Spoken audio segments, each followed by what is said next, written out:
High সবাইকে, আজকে হচ্ছে সুন্দরবনে আমাদের দ্বিতীয় দিন। আর আমরা সবাই মিলে এখানে রেডি হয়ে বেরিয়ে পড়েছি। এখন আমরা পৌঁছে গেছি বোটে। আর আমার শরীরটা আজকে খুব একটা ভালো নেই, যাই হোক। তারপরে আমরা বোটে বসার খানিকক্ষণের মধ্যেই পৌঁছে গেছি সজনেখালি।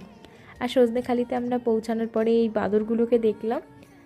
আর তারপরে আমরা চলে আসলাম ভিতরে। এখানে আসার পরে সবাই ঘুরে দেখছিলাম চারপাশটা। আর কিছু লোক ওখানে পারমিশন করাচ্ছিল, মানে আমাদের গাইড যে আছে তার আর কি পারমিশন করাচ্ছিল। আর তারপরে আমরা ভিতরে এসে দেখলাম যেখানে কচ্ছপগুলো। আর এই দিকটাতে যখন আমরা আসলাম তখন এই সাইট সিনগুলো একটু দেখলাম। আর এদিকে দেখলাম একটা কুমিরও রয়েছে। তারপরে আরও বেশ খানিকটা হেঁটে হেঁটে গেলাম, আর এখানে সব ম্যানগ্রোভ গাছগুলো রয়েছে সেগুলো দেখলাম। আর তারপর চলে আসলাম আমরা বোটের দিকে।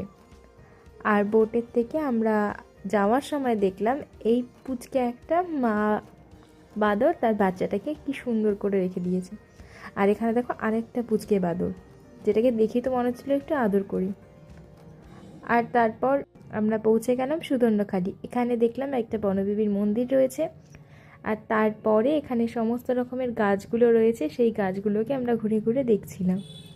আর এখানে আমরা কিছু ফটো ভিডিও তুলে নিয়েছি। আর তারপর আমরা আবার বেরিয়ে গেলাম। তারপরে বোট চলে আসলো আর আমরা বোটে উঠে গেলাম। আর তারপরে এখন সব খাড়িগুলো দেখতে দেখতে আমরা যাব, কিন্তু দুর্ভাগ্য আমাদের যে আমরা একটাও বাঘের দেখা পেলাম না। আর তারপরে আমাদেরকে এখানে বসিয়ে দিল লাঞ্চ করার জন্য। আর লাঞ্চ কমপ্লিট হয়ে যাওয়ার পরে আমরা একটু নিচেই আসলাম রেস্ট নেওয়ার জন্য। আর আমি এইখানটাতে একটু বসেছিলাম, বেশ ভালো লাগছিল। তারপরে দূরে একটা দেখতে পেলাম কুমির। আজকে খালি আমরা এই কুমিরই দেখতে পেয়েছি, বাঘের তো আর দর্শন পেলাম না। যাই হোক, তারপরে আমরা আর কি করলাম সেটা তোমাদের সঙ্গে নেক্সট পার্টে শেয়ার করছি। আজকের মতন টাটা, বাই।